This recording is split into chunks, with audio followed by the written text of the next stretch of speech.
All right, I think we're live. Hi everyone. Thanks for coming back to listen to us here at Red Power Hour. This is Melanie Yazzie. I'm co-host.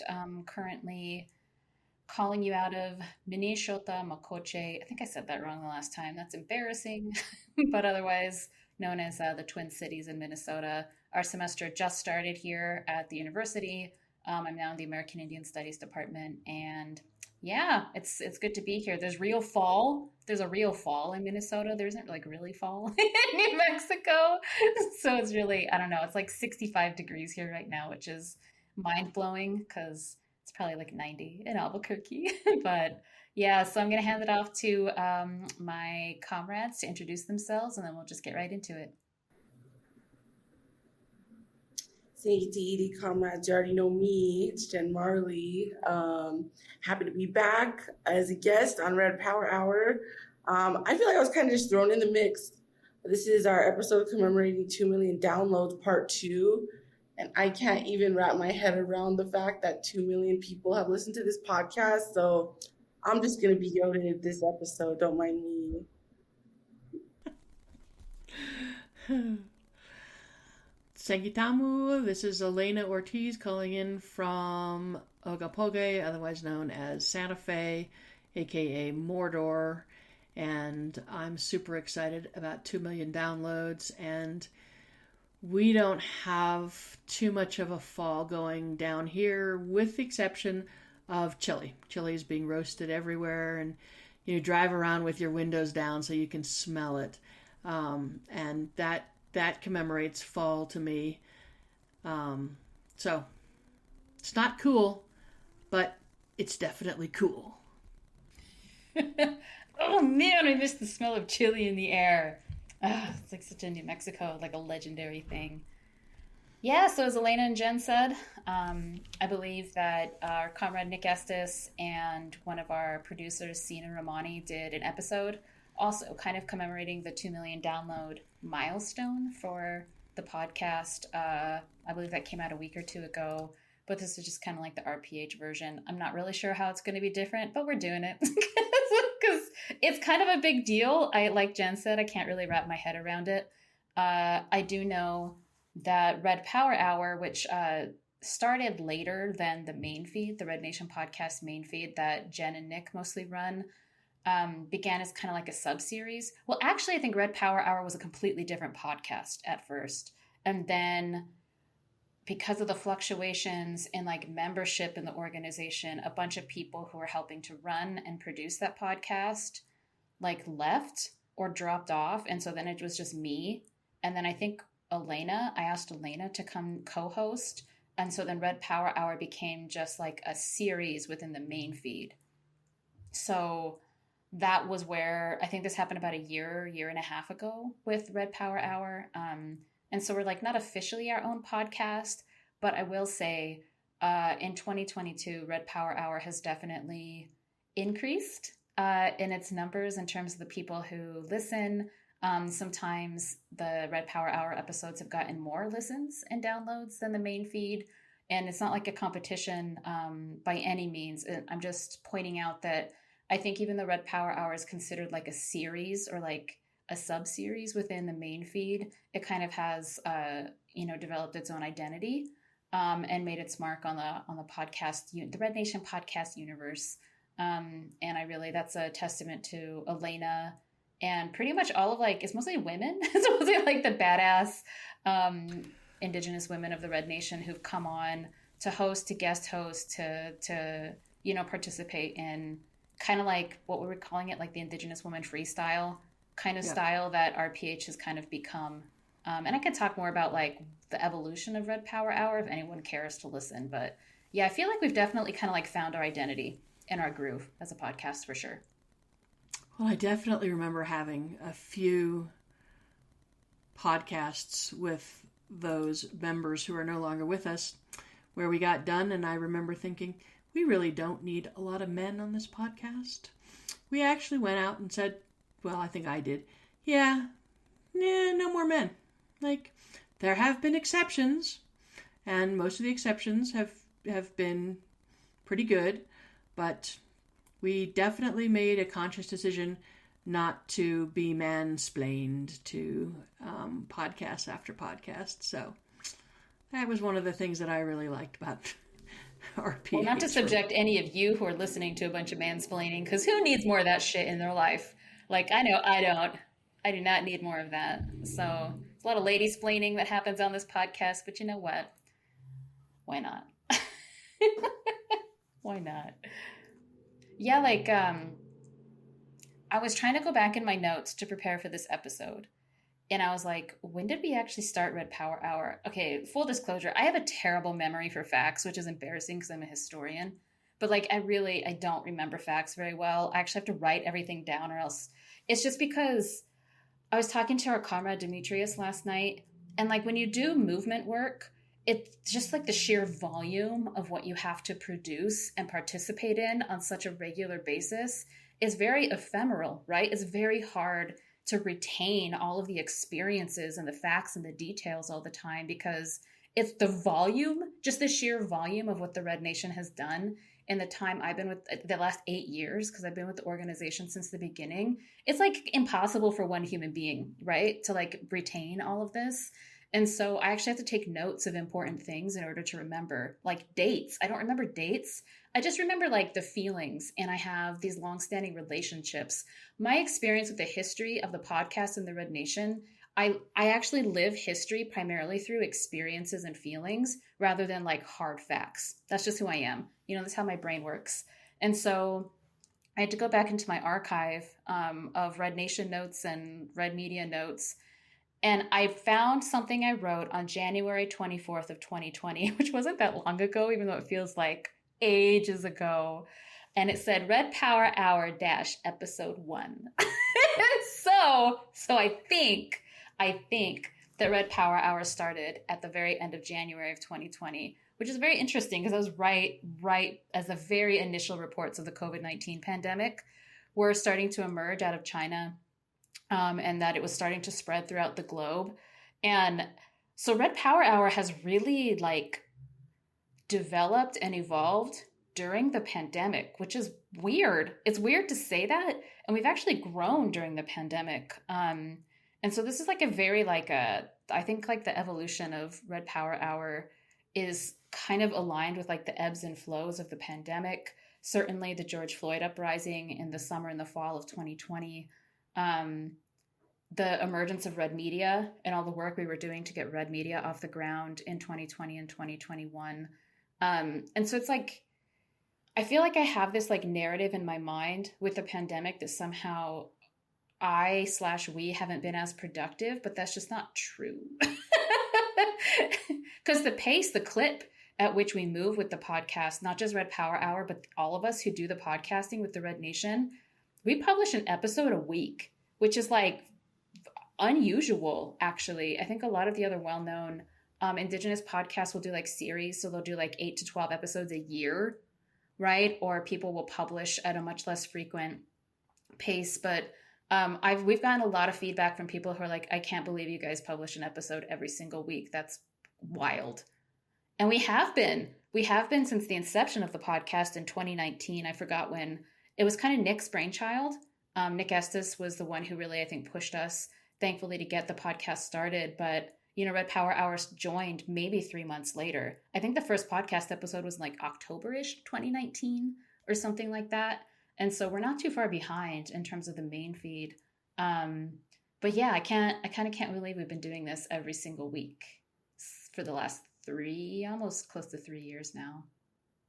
And Red Power Hours changed a lot. Like, I remember the initial kind of idea was like Red Nation comrades just kind of sitting in a round table fashion and just talking about the Red Nation, right? Or just talking about our position papers, or I don't know. It was a little navel-gazy at first, which thankfully that died. That died pretty quickly as a thing we were doing. But, it's kind of evolved into, we sometimes do Red Nation roundtables on important current events like the Roe v. Wade decision, like back in June, which was a very popular episode, very widely listened to, about reproductive justice. We came together with the main feed after the January 6th uprising in Capitol Hill, and just like that was one of my favorite episodes of all time. It was just like, we were just completely we all just went bananas on that podcast. Like the whole world was going bananas after that happened. But we're now kind of a hybrid podcast where we do the roundtable about important current events, trying to offer like a left Indigenous feminist analysis of things that are going on in the world that are important, but also like, you know, just throwing down about pop culture, about TV, about film, about social media, you know, the things that Native people consume and love on a regular basis. And the thing is that like there's very few venues where Indigenous, especially like politicized Indigenous voices, are breaking down pop culture. And like that's an incredibly important form of political education, I think. And it's also just really fun.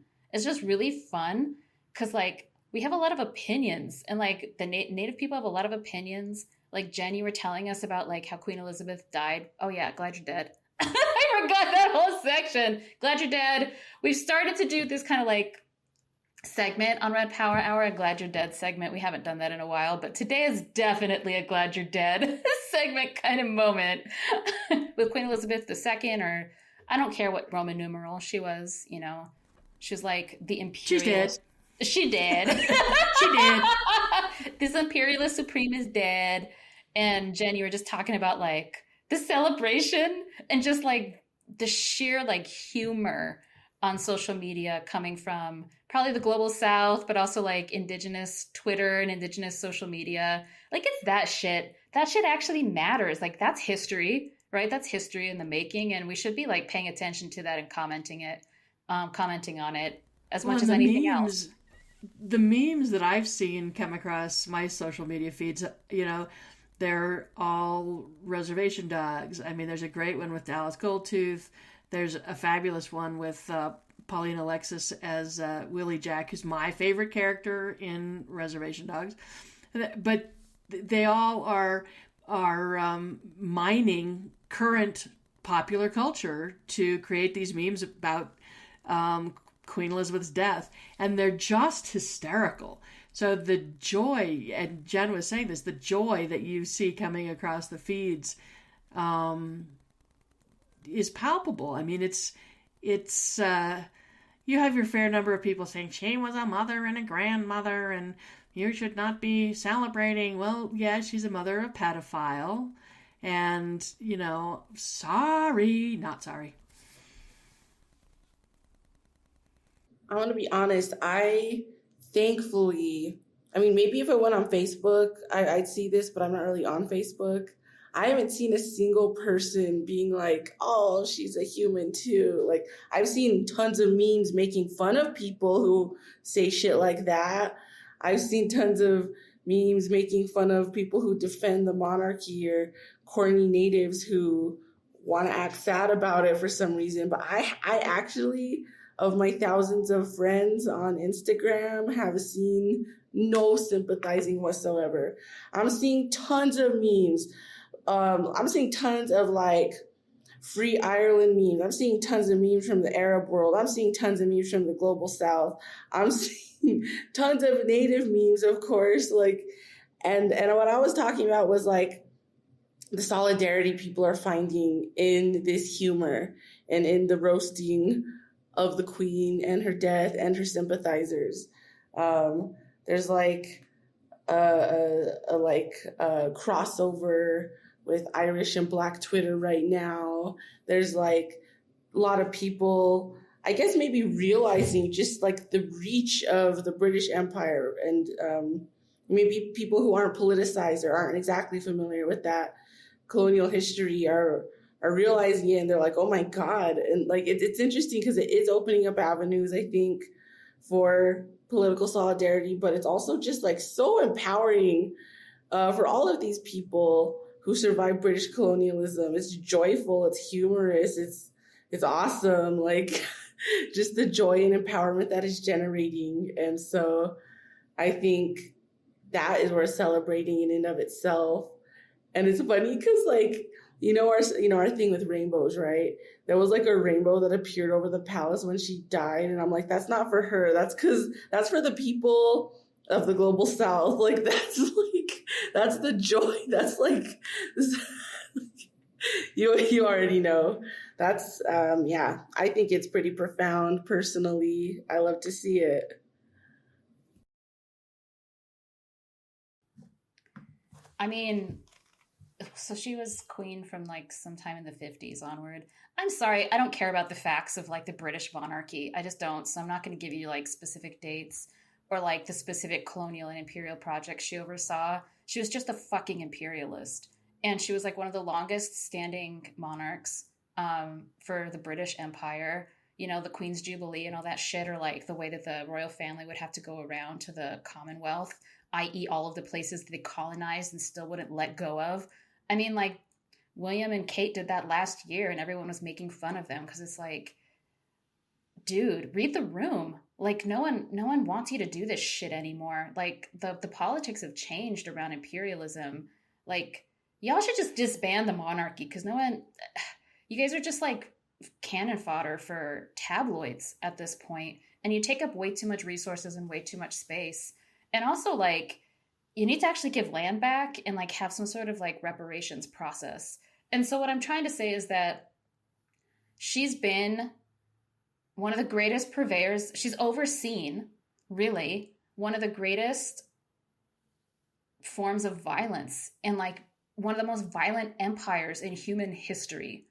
And so definitely glad she's dead, but also this marks like a moment. I think it marks a turning point for a lot of people in the global south, but it's maybe there's like an actual opening to have a fucking conversation about, like you said, Jen, about imperialism. And I don't care about what the monarchy looks like moving forward. I mean, I really wish it would just go away. Like, I really wish they would just dissolve the monarchy. But I don't think that like the types of power that the monarchy tries to exert in the future will look anything like what it did in the past. And her dying, I mean, like, a lot of that dies with her. Thank God. A lot of it really does die with her. And I'm sure people have been really waiting for this moment because she lived for a long time. Well, and the whole House of Windsor is just like a reality show. I mean, with all of the fucking members who, you know, what's his name, Andrew, who was buddies with Jeffrey Epstein, and you know, the sick, entitled, you know, protected, privileged, all of that just turned them into jokes, like comic characters, like they're the Kardashians of Great Britain, and they're stupid and they're, you know, wasteful, and they have no clue what reality is, and it should be abolished for like negative soul value. But yeah, what she stood for more than anything else was that this idea of the imperial Britain that, you know, conquered half the world and is proud of it. And the fact that as you said, Melanie, that, yeah, Kate and William went to Jamaica and were parading around, and they actually had to cancel one of their visits because there were so many protests against them. You know, to people who wanted apologies for the British slave trade and who wanted reparations for the British slave trade. And like, there was no comment, no, you know, real discourse to be had from anyone. They just ignore it. And yeah, they could all disappear in a giant tsunami, and I think the world would be a much better place for it. I think that people are, again, people who aren't necessarily politicized, like, are now interested in like the colonial history of the British Empire. And it's weird because I am seeing like a lot of young people like either shocked or interested or like just very willing to engage with like exposing the you know, the royal British family. And I I don't know. More than anything, I think I see where you're coming from, Elena, because like they're truly a joke. It's like the ultimate joke right now. It's a joke. Her death is a joke. Like, and millions of people all over the world are laughing their ass off, like for days and days on end. And there's even like Queen dying 9/11 meme crossovers, and it's wild, and it's like it's like a second plane has hit Her Majesty. What? It just there's countless. It's amazing. Like people are laughing at the imperialists relentlessly, like unashamed. This is true, but also like The Crown, you know the show, the series The Crown on Netflix. Not only is it one of the most widely watched shows in Netflix's history, but before the new Lord of the Rings show on Amazon came out, I forgot the top two. It is also one of the top 3 most expensive television shows in the history of fucking television. I don't remember how much money they have dropped on making this series about Queen Elizabeth, right? Starting from like the very moment she came into power as queen, when she became queen. And so each season of The Crown traces like her entire history as queen. I don't know how many more fucking like seasons they have, because they're only somewhere in the 70s or something at this point, or maybe the early 80s. And so to just saying that, the amount of money and then like the sheer number of people who like consume like the British monarchy as a joke. It's like it's a simulacra, right? It's like a joke of itself. It's like the image of the monarchy matters more than the people themselves. But people are still really obsessed with them. I'm seeing like all of the Princess Diana, just like the sheer, like the dozens of documentaries that have been made about Princess Diana since she died 25 years ago. I'm seeing all that circulate all over again on the different streaming apps I'm on. It's like, it is a joke, but also people really fucking love the monarchy. They love the stories about her, right? Like she's gonna, the truth about like the imperialism that she supported, that's coming out, but there's also going to just be like really gross kind of like tributes to her. That's probably going to cost like the GDP of like a global South country. Like her funeral is probably going to be like $500 million or something like that. You get what I'm saying? And so it's like there is this like obsession with wealth, just in your face, gives zero fucks wealth, even in the face of like extreme poverty or like COVID-19 or something like that she represents. And people really love that shit. It's kind of like why she's like the Kardashians. That's why people really love the Kardashians, because it's just like unadulterated ruling class aspiration. And like if we can watch that on TV, whether it's like fictional or whether it's like a reality show, it just speaks, I think, to the nature of capitalism and just like classism. And it's like if we're trying to abolish class, like then what does it say that billions of people in the world really love her story, not because of who she is, but because of what she represents in terms of like wealth and ruling class aspirations. And I just know this because I pay a lot of attention to like the world of pop culture. Well, there's no class like royalty, and royalty with the history of royalty and this idea of the divine right of kings and, everything that it stands for and has stood for historically, that the immense wealth and immense power. And, I was watching the news last night and I forget who it was saying, well, she really didn't have a lot of political power. She was mostly a figurehead, and the monarchy has been mostly symbolic and a figurehead. But I don't believe that if she had really any conscience, any humanity, that coming out and saying Britain has a lot to apologize for. we have a lot of sins to atone for. Reparations for the transatlantic slave trade, reparations for colonization and for genocide. You can't tell me that the world wouldn't have stood up and taken notice had she done that. She just didn't care.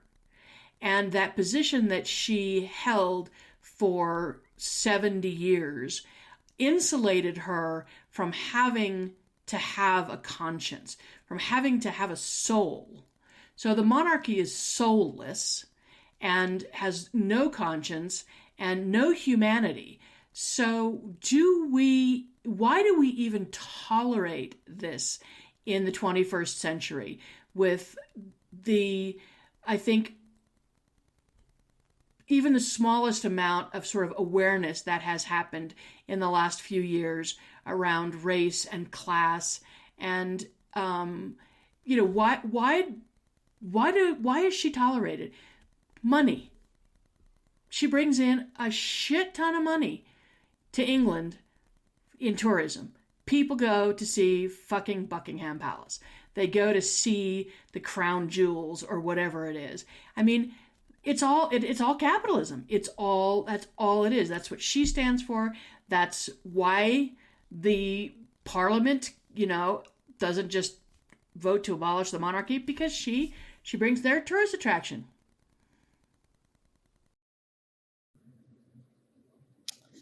Yeah, I mean, definitely, it's all about the spectacle, and people love consuming that, especially in the U.S. But I guess I just kind of have a different perspective, because I'm seeing what, like, I guess maybe younger people are looking at. Like, for the record, young people don't even know actors. They don't watch movies. That is done. Like, I'd say maybe my generation is maybe I'm at the age where it's like the cutoff for that. But like that world is gone. Like, kids aren't reading tabloids. Like, that is an era of consumption that I think is quickly going to come to an end. And I think there's a lot of other truly messed up things, right, that younger people are consuming for sure. But the celebrity of the royal family and the celebrity surrounding them, I think that's going to vanish really fast.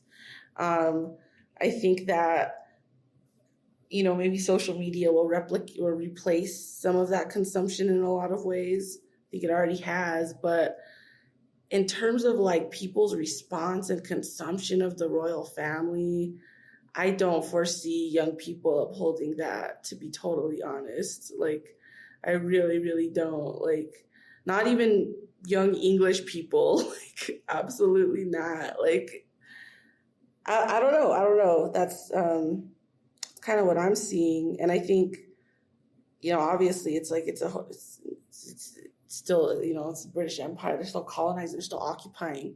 Like, it's gonna, the parliament can vote to abolish the monarchy, but there's still gonna be a ton to be done, right? They like destroyed the entire world, right? Like, they're like the reason we're at this point where like the planet is dying.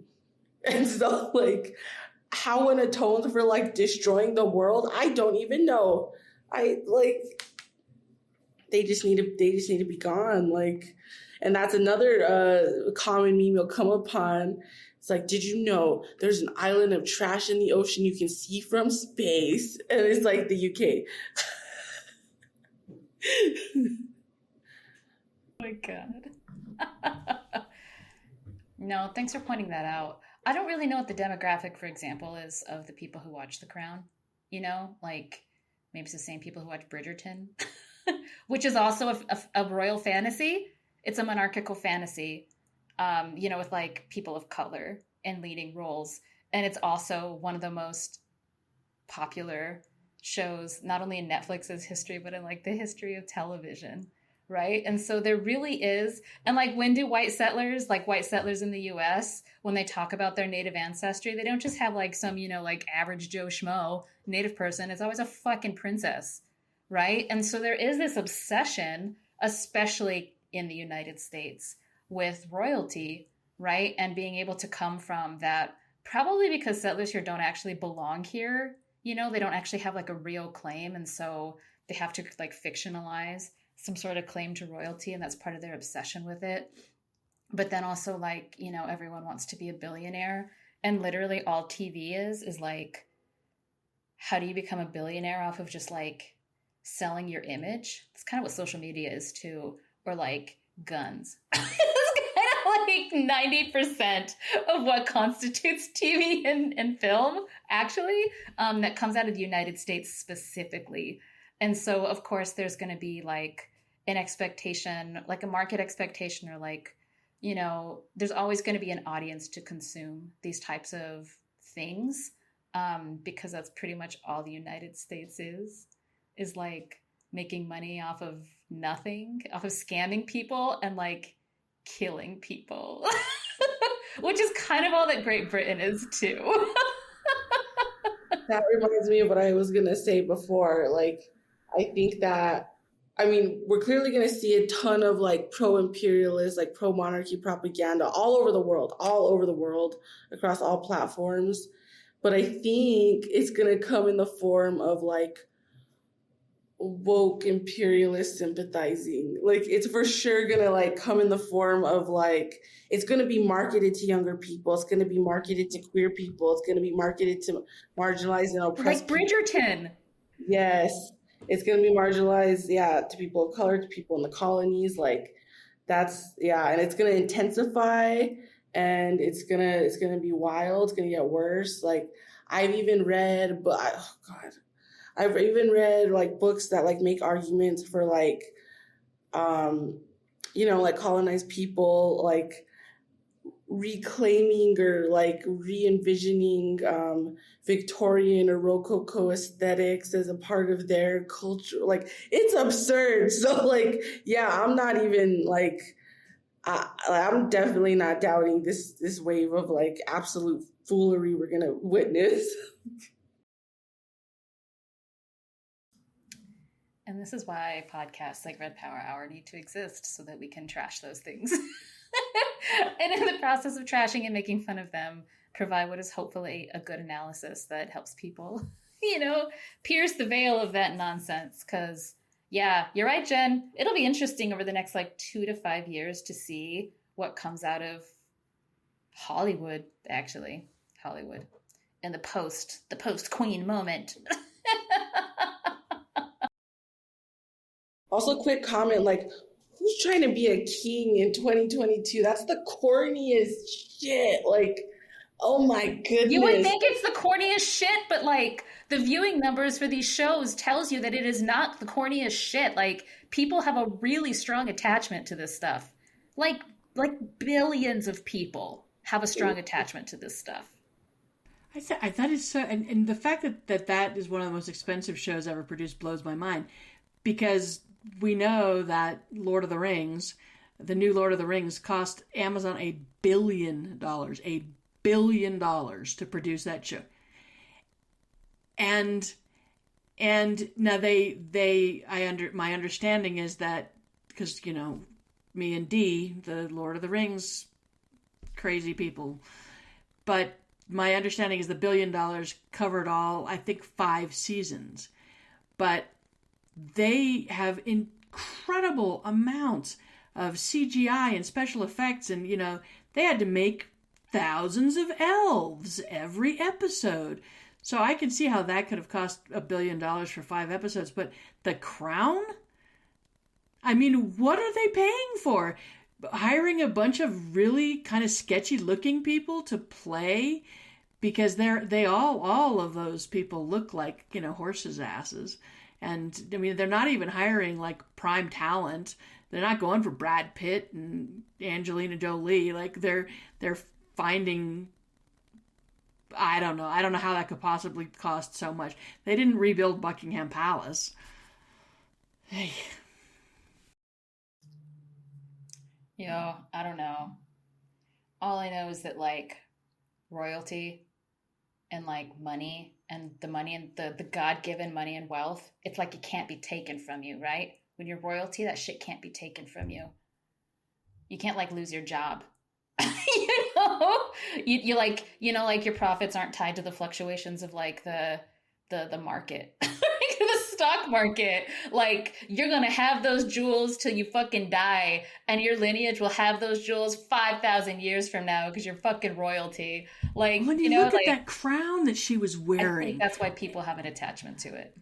that crown that she was wearing in one of the pictures of her on the news had like emeralds the size of golf balls. And all I'm thinking about when I'm looking at that is, if you like sold all of those gems, you could probably eradicate hunger on Haiti. And what right do you have to own that and call yourself, someone dedicated to public service? Like, that's what I keep. I'm sorry, I'm going to go off on this. Like, all I keep hearing on the news is how she dedicated her life to public service. No, she didn't. Okay, let's be clear on that. If you want to dedicate your life to public service, you look at the people that you have harmed, or that your empire has harmed, and the first thing you do is feed them. And there are people starving while she's wearing crowns filled with gems. Like, that is not a life dedicated to public service. That is a life dedicated to upholding imperialism and capitalism and spreading it around the world. That's what it is. And for that, yeah, damn glad she's dead. I wish that all of those jewels could be taken and sold for food and clean water for people in communities that the British Empire has harmed, because that would be justice. All right, taking all the wealth back, literally physically taking all the wealth back. Another popular meme is going around is like, quick, while everyone's distracted, go get your shit from the British Museum. It's like, people know that they've stolen everything from everyone, and that's why they have power. And I see and now. And the Egyptians are first in line. There's like, this exception, or not exception, but there's like this, I see now why there's like a timeless obsession with royalty. It's because of the idea of like immortality, right? Your bloodline will live forever. Your wealth will live forever. Because I always truly wondered, I was like, what is white people's obsession with immortality? Who would want to live forever? Who would want to see the horrors of life and the world like indefinitely? But I'm like, there is no horror for them. They are the creators of the horrors. There is like, of course it'd be glorious for them, because like that's the status in which they've lived. It's just like eternal wealth and power. And so I see like how that has become like solidified as something that people like want, and like, or people have been conditioned to want, or even think is possible. And so, yeah, it's kind of scary reflecting further on, like, I guess, the ways that specifically the British monarchy has, like, created standards for what people should want or how people understand themselves, and actually, like, created existential philosophies for people everywhere. Yeah, because it was an actually existing monarchy that was very contemporary. And like, especially with like when Princess Diana entered in the 80s and afterward, like the monarchy became this thing that people had an attachment to that wasn't something in the past, but it was like very real. Remember, she was called the People's Princess. Do you guys remember this? And so it's like you said, Jen, it's not just a fantasy. It was like on people's televisions every day. Like you could just go to Buckingham Palace and like lay down flowers for her. Like the monarchy was like real, I think, to people, and I probably for like the first time ever. And so then you have like reality I swear to God, I mean, you know how there's like a lot of TV right now that's reflecting on the 90s. There's like the stuff about OJ, like the Fox series about Monica Lewinsky, and there's all of these like new documentaries coming out revisiting Princess Diana's death, like her rise to fame and then her death in 1997. The monarchy, like the British royal family, had a lot to do, I swear to God, with the rise of reality TV in America.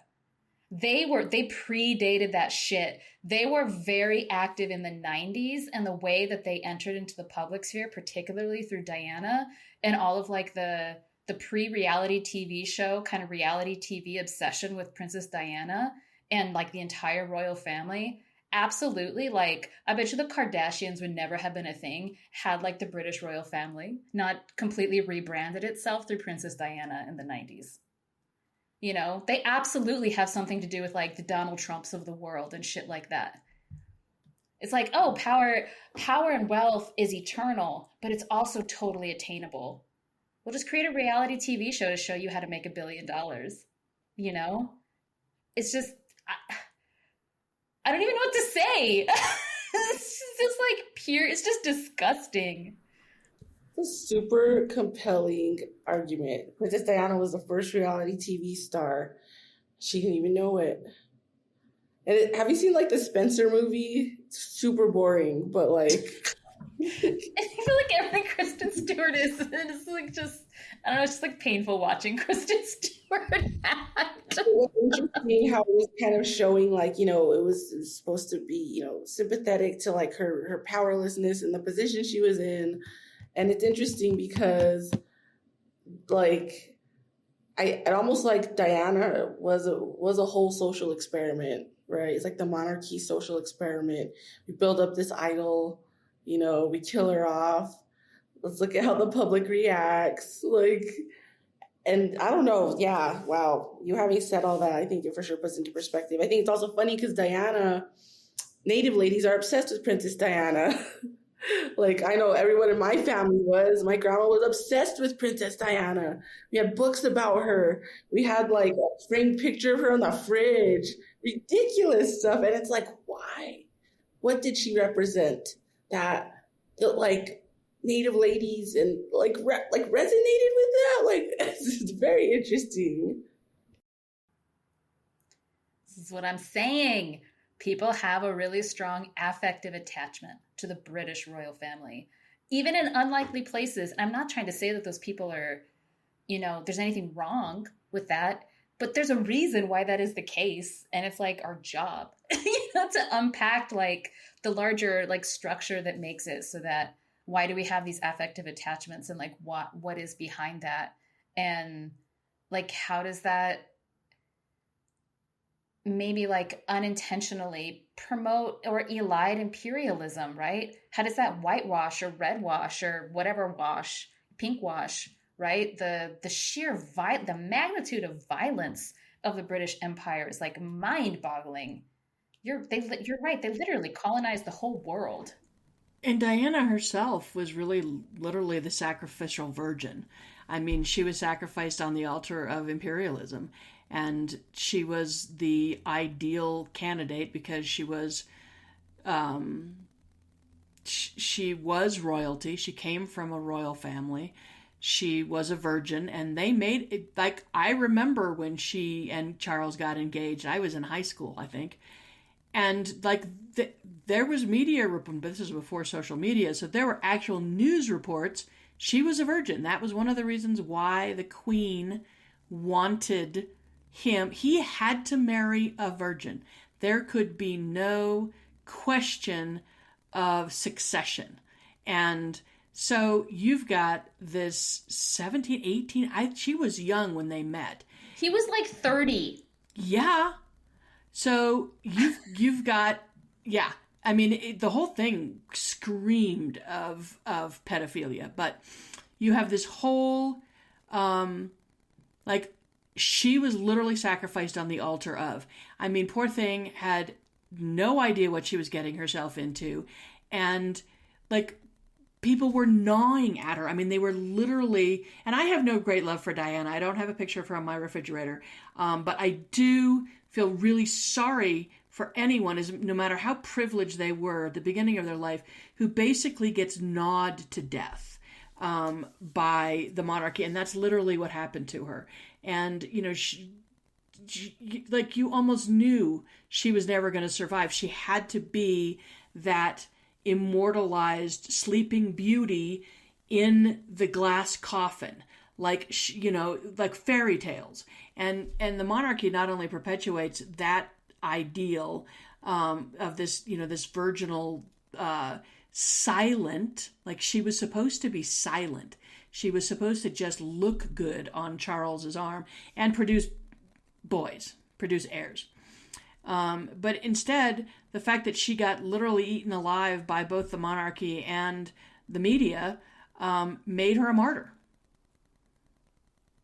And that kind of shifted the whole way the monarchy dealt with things like that. Now they have people they hate who are married to their sons, which, whatever, not gonna go there. Yeah, I mean, do you guys remember this movie, The Queen? It came out 10, 15 years ago. Helen Mirren won a fucking Oscar, if I remember correctly, for portraying Queen Elizabeth II. Is she the second? I don't know. But like, and that whole movie was about the days following Diana's death and like the portrayal of how Queen Elizabeth actually handled that, because everyone was very critical because she seemed so cold and distant, you know, in those days after Diana's death.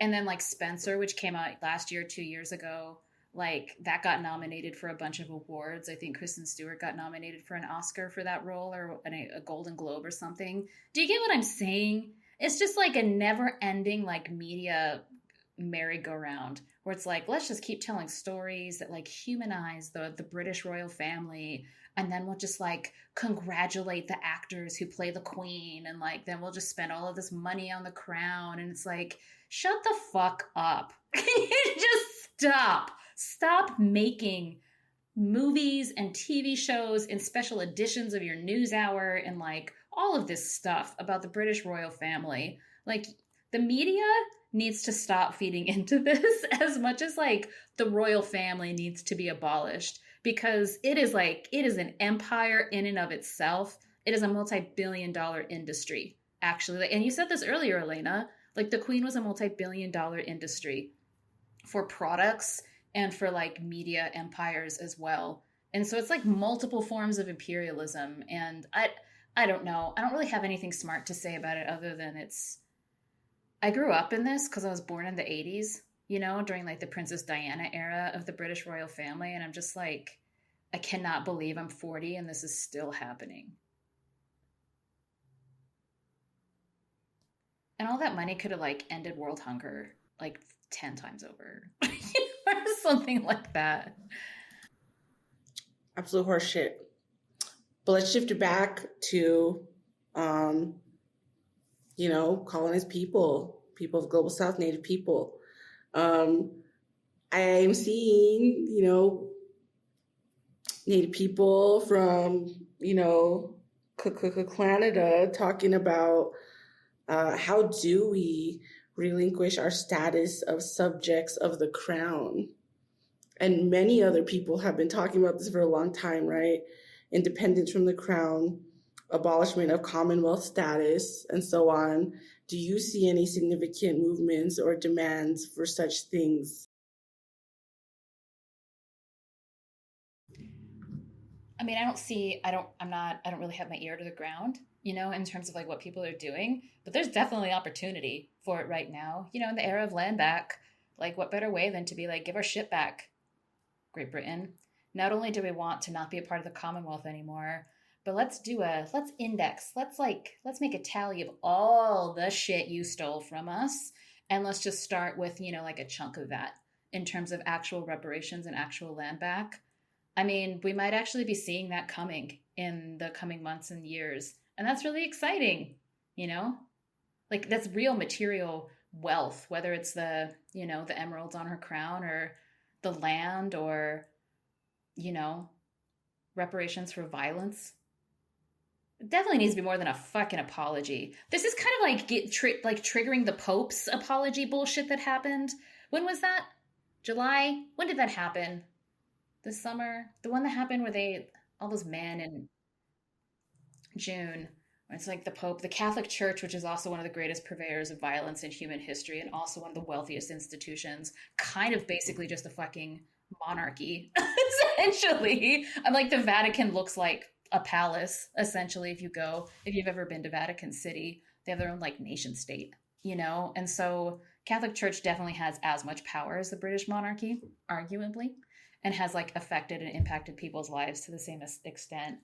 And so the Pope, who's like the Queen Elizabeth, of the Catholic Church, came and apologized to people in Canada. But I'm just like, his dresses are better Also just draped in gold, just draped, just dripping in jewels.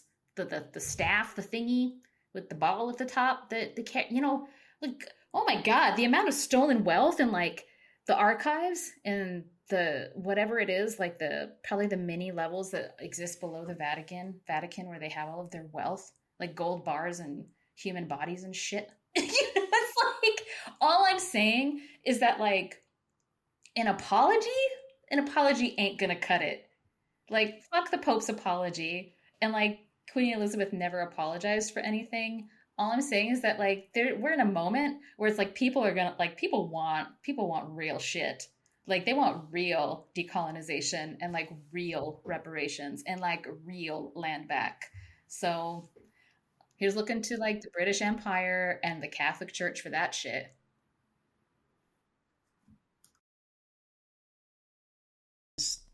You know, are looking at the monarchy or not looking at it at all, or don't care about it. I think the younger people, because I was just up in Canada, in of all things British Columbia, and the young people that I talk to up there are also like not attached to and actively like just rejecting the Commonwealth status. And we were talking about some land that around Upper Vancouver Island, and they refer to it as Crown lands. And when I asked about that, there was a lot of eye rolling. Like, they're public lands. We know they'll always be public lands. And I said, but they're called Crown lands. Like, does the Crown own them? No, they're Canadian public lands. Okay, so Crown, that's kind of a disgusting phrase to refer to as like public lands, national park, something like that. But one of the sad things is to see, particularly in Victoria, which is actually the capital of British Columbia, named after Queen Victoria, they have a lot of totem poles that were literally stolen. They were cut down and they were put back up in front of the Royal British Columbia Museum. And we went and saw them.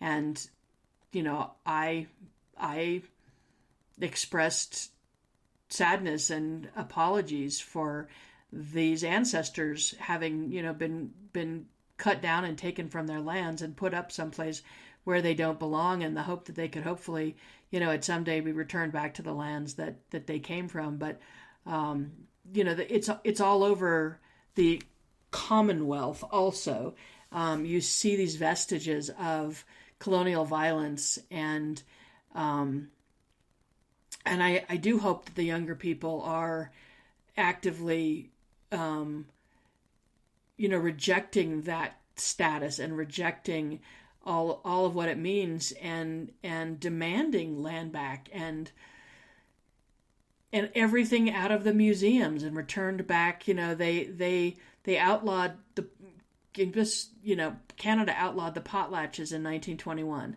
and when they outlawed them, they seized all of these items from various tribes. And they didn't like seize them and put them, you know, into a giant museum. They actually sold them to collectors in museums around the world. And when potlatches were finally decriminalized, it was up to the tribes to get back their items, and they have, for the most part, been pretty successful at doing that. But it just, you know, the colonial governments not only, you know, steal and resell things, you know, ban. It's the same thing all over. I mean, I think I'm preaching to the choir here, but it's up to people now to reject that and to demand land back and to demand reparations for all that was done in Canada and all over Turtle Island and the Global South.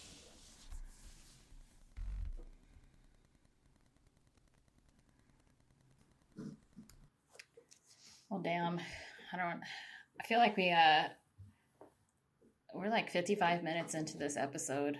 We just talked about a Glad You're Dead segment for like 50 minutes. I think I'm shocked. Like, I was like, yeah, she's dead. Cool. That makes me so happy. But I'm glad you all like expanded my horizons in terms of like being willing to lay down some sort of analysis. But it's not like we're probably saying the same thing that a lot of people are saying. You know, it's not exactly news that she was this person and that she represents this. That said, we were supposed to talk about the 2 million download milestone for Red Power Hour. But I don't know. I guess it's pretty appropriate. This is kind of a watershed. The death of someone this powerful, an imperialist this powerful, is a watershed moment, right? And it requires commentary. And so what better way to inaugurate the next phase of Red Power Hour than with the longest Glad You're Dead segment we have ever done as a podcast. It compares to the length of time that she was queen. You got an 1 minute for each year. You got an extra long We're Glad You're Dead. That's our way of honoring you. We're glad you're dead for 60 minutes. I also now we can talk about our favorite podcasts.